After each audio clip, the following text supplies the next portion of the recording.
Olá, pessoal. Me chamo Thalita Vidal, sou aluna da Universidade Estadual do Piauí, UESP, do curso de Biologia, e hoje eu irei apresentar para vocês a aula sobre Trypanosoma cruzi. Com relação à sistemática dele, eu vou colocar para vocês a classificação de acordo com os livros que eu utilizei. Temos aí o reino, filo, classe, ordem, família, gênero e espécie do Trypanosoma cruzi. Vai depender muito do autor. Sobre as características gerais da família Trypanosomatidae, temos protozoários flagelados, desprovidos de clorofila e que possuem cinetoplasto. E o que é esse cinetoplasto? É uma mitocôndria especializada rica em DNA, que vai apresentar grande parte do DNA total dos Trypanosomatidae. Outra característica da família é que ela vai ocorrer principalmente na América Latina e que todos são parasitas. As formas evolutivas da família Trypanosomatidae é, primeiramente, a promastigota, que é uma forma alongada com o cinetoplasto anterior ao núcleo. Aqui temos uma imagem da forma promastigota. Temos a forma opisthomastigota, que é uma forma alongada com o cinetoplasto posterior ao núcleo. O flagelo, ele estende-se internamente através do corpo celular, como é possível observar aqui na imagem. A forma epimastigota é alongada com o cinetoplasto justanuclear, que é próximo ao núcleo, mas anterior a ele ainda. Possui uma pequena membrana ondulante lateralmente disposta, como é possível observar aqui na imagem. A forma tripomastigota é alongada com o cinetoplasto posterior ao núcleo. O flagelo forma uma extensa membrana ondulante, o que vai dar mobilidade para ela. A forma tripomastigota é a que vai possuir maior mobilidade entre todas essas formas. Temos a forma coanomastigota, que a célula possui forma de pera ou um grão de cevada. O cinetoplasto acha-se anterior ao núcleo, com um flagelo emergindo anteriormente a um reservatório, quase que em forma de um colarinho. A forma amastigota é a forma arredondada ou oval, com um flagelo curto que não se exterioriza. A forma paramastigota é a forma intermediária entre as formas promastigota e epistomastigota. O cinetoplasto é justanuclear. A forma esferomastigota tem forma arredondada com flagelo livre, representando uma transição entre a forma amastigota e as formas flageladas que temos representadas anteriormente. Aqui podemos observar na imagem a parte posterior do parasito, na seta 1, a parte do núcleo, na seta 2, o cinetoplasto, na seta 3, e a parte anterior do parasito, na seta 4. E quanto à biologia do Trypanosoma cruzi? Ele é um parasita de ciclo heteroxênico. Ele tem 2 hospedeiros. O seu vetor é um inseto hematófago, o triatomínio, conhecido como barbeiro popularmente. Trypanosoma cruzi é agente etiológico da doença de Chagas, Trypanossomiase americana. Alguns sinais patognômicos são justamente no local da picada fica uma vermelhidão, um dos olhos fica inchado, causando um dos principais sinais da presença da infecção pelo Trypanosoma cruzi, causando a doença de Chagas. E o que representa a doença de Chagas hoje para o mundo? No Brasil e nos países da América Latina, é um problema social muito grave, pois atinge cerca de 8 milhões de habitantes, principalmente as populações mais pobres que residem em situações precárias. Apesar de ser encontrada também doença de Chagas em alguns países da Europa, a quantidade de infecções é inferior à América Latina. Os hospedeiros do Trypanosoma cruzi são os hospedeiros vertebrados, que são os mamíferos, incluindo o homem, e os hospedeiros invertebrados, que são os triatomíneos. Aí temos várias espécies que são capazes de serem parasitados pelo Trypanosoma cruzi e serem vetor desse para contaminar o homem. Temos ainda os hospedeiros reservatórios, que são pequenos animais silvestres, como os tatus, gambás e os ratos, e os animais domésticos, como o cão, o gato, o rato e o próprio homem. Quanto aos sintomas, os sintomas mais comuns são a febre, mal-estar, inchaço de olho, o inchaço no próprio local da picada, juntamente com a vermelhidão. Também costuma-se ter muita fadiga e irritação sobre a pele, dor no pescoço, dor de cabeça, náuseas, diarreia ou vômito, e o surgimento de nódulos com aumento do fígado e do baço. Normalmente esses sintomas são mais comuns na fase aguda. Já na fase crônica, que é a fase de infecção mais desenvolvida do parasita, é comum a constipação, problemas digestivos, dor no abdômen, dificuldade para engolir e batimentos cardíacos irregulares. Sintomas estes que são comuns de muitas outras causas de doenças e por isso é tão difícil ter um diagnóstico precoce da doença de Chagas, por conta de que os sintomas são bastante comuns. Quanto ao habitat, qual é o habitat desse Trypanosoma cruzi? Temos dois tipos de hospedeiros, logo vamos ter mais de um tipo de habitat. No hospedeiro vertebrado, a forma amastigota vai preferir fibras musculares estriadas, esqueléticas, cardíacas e outros tipos de fibras, também neurônios e células da glia.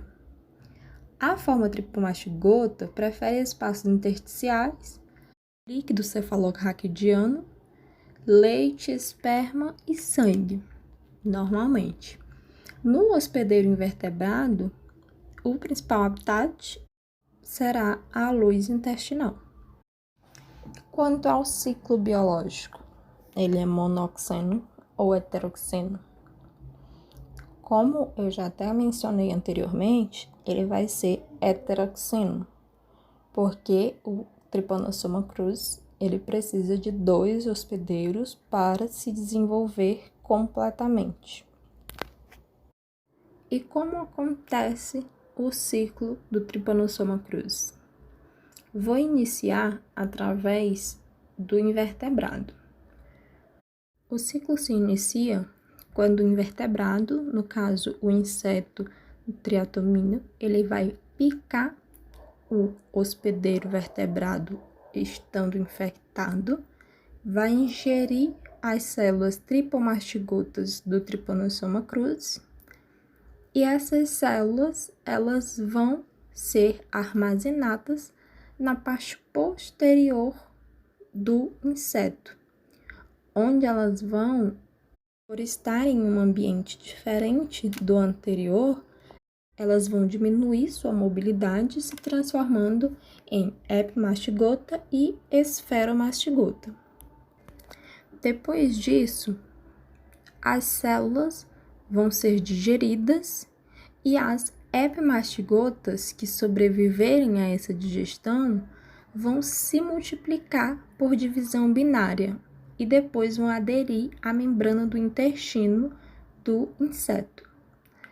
Depois de elas terem se multiplicado por divisão binária, as células vão começar novamente a se transformar em tripomastigota metacíclica, que é a forma infectante do Trypanosoma cruzi.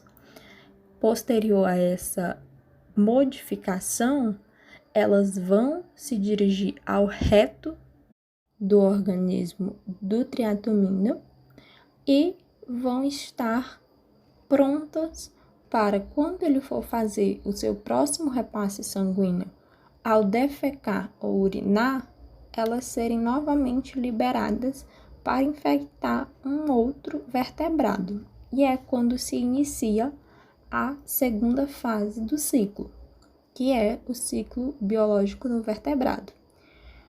Quando a fêmea do triatomíneo vai fazer o repasse sanguíneo, ela defeca ou urina na pele do indivíduo. Quando ela está infectada, juntamente com essa urina ou com essas fezes, ela vai liberar a forma tripomastigota metacíclica, que pode entrar na corrente sanguínea e pode invadir as células, como macrófagos, células musculares, células epiteliais ou os neurônios. O parasita ele vai aderir à membrana celular, que envolve ele por fagocitose. A célula vai formar um vacúolo parasitófago, na tentativa de se proteger. Ela vai fundir lisossomos, que vão se fundir liberando substâncias, e essas substâncias vão fazer com que as formas tripomastigotas do Trypanosoma cruzi se transformem em amastigota, o que vai diminuir a mobilidade do parasita. Porém, isso não é ruim para ele.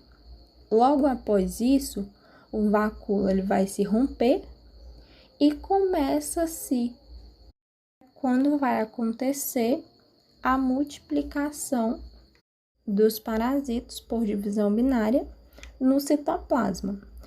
Quando esses parasitos se dividirem tantas vezes que ocupar todo o citoplasma, elas vão dizer, não, pronto, agora a gente já ocupou todo o citoplasma, precisamos nos transformar novamente na forma tripomastigota metacíclica, que é a forma infectante do parasito.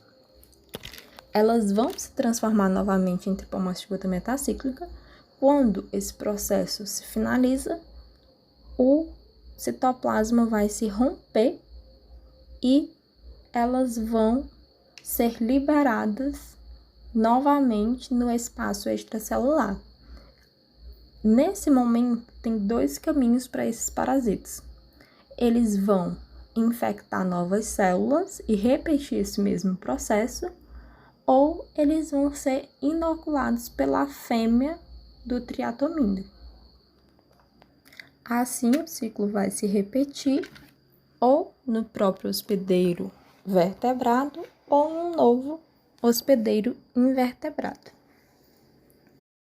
A transmissão, normalmente, é através do vetor, que entre 70% e 90% dos casos é vetorial, que é através do triatomíneo.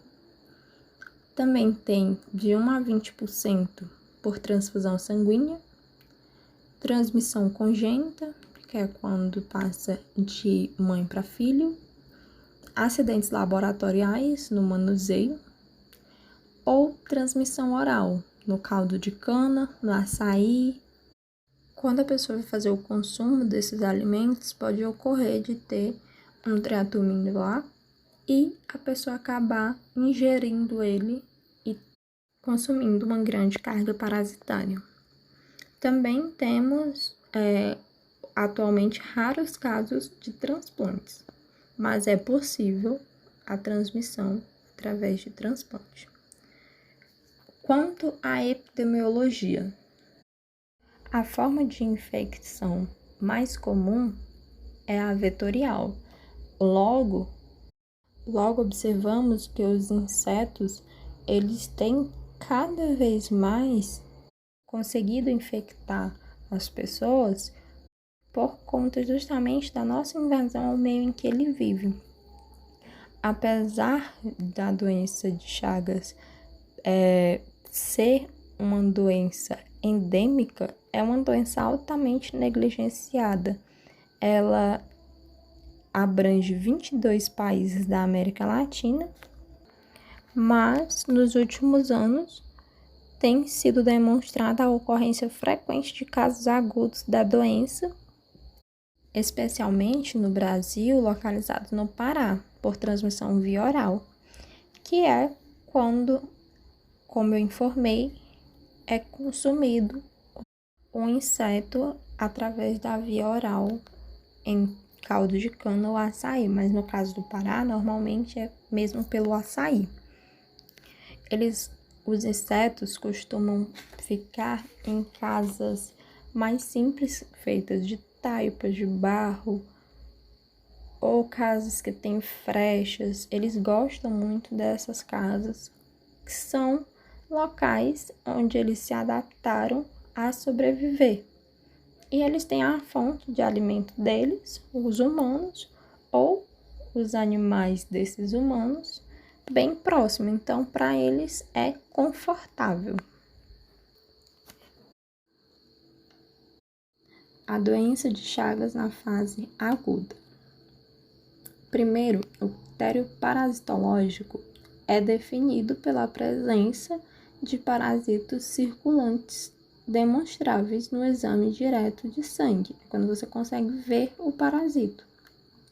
O segundo critério é o sorológico, onde há a presença de anticorpos, que é o anti-Trypanosoma cruzi da classe IgM, no sangue periférico, é considerada indicativa da fase aguda, particularmente quando associada a alterações clínicas epidemiológicas sugestivas.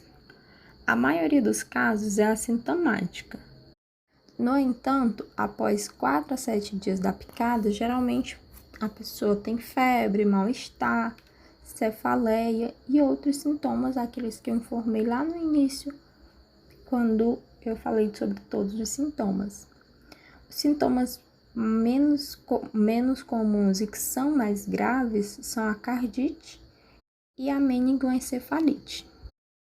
Já na fase crônica, o critério parasitológico, os métodos parasitológicos convencionais são de baixa sensibilidade, o que implica em pouco valor de diagnóstico, tornando desnecessária a realização para o manejo clínico dos pacientes.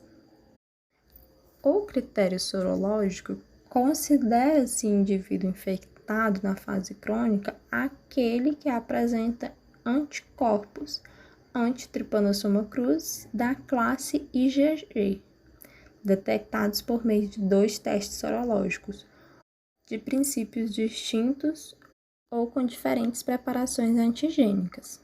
Na forma crônica, temos diferentes formas de infecção. Temos a digestiva, onde o Trypanosoma cruzi causa inflamação, que é a miociste ou ganglionite. São alterações do plexo nervoso que comandam as funções viscerais. São alterações de tônus musculares ou da motilidade. são as dilatações dos megas, normalmente causando megacólon ou megaesôfago. Temos a forma cardíaca, que é o parasitismo e lesões das células do miocárdio, onde vai causar lesões no miocárdio contrátil e do sistema que gera e conduz o estímulo elétrico cardíaco. Vai causar insuficiência cardíaca, gerando arritmias, ou a cardiomegalia, que é uma insuficiência cardíaca também. Aqui temos os exemplos. Primeiro, temos o coração infectado com a doença de Chagas em uma forma indeterminada. Depois tem o da forma cardíaca, que morreu por morte súbita. E o último, temos também na forma cardíaca, só que o coração já está bem maior. E quanto à imunidade? De acordo com os estudos que se tem a respeito da imunidade dos hospedeiros, as mudanças na forma parasitária, elas indicam a atuação do sistema imune, que no caso é o sistema imune adquirido. Ele não consegue matar o parasita, mas ele consegue modificar a sua forma e, apesar de ele se desenvolver, é considerada a atuação do sistema imune dos hospedeiros. Nos invertebrados, não se sabe ao certo qual que é a atuação, através do quê, mas nos vertebrados é através dos lisossomos que isso acontece. E quanto ao diagnóstico? O diagnóstico é apoiado pela epidemiologia, pela clínica e confirmado quanto à etiologia pelo diagnóstico laboratorial. Temos diagnósticos parasitológico, que é o teste direto, fresco, e o método de concentração de Stroth, que é concentração do parasita. Temos os testes moleculares, que é o PCR, que são os testes de ELISA e RIF. Quanto ao tratamento, o biólogo não trata, mas os tratamentos mais comuns feitos pelos médicos é o benzinidazol e o nifurtimox, que são os mais comuns. A doença só é curável se o tratamento é iniciado logo após a infecção.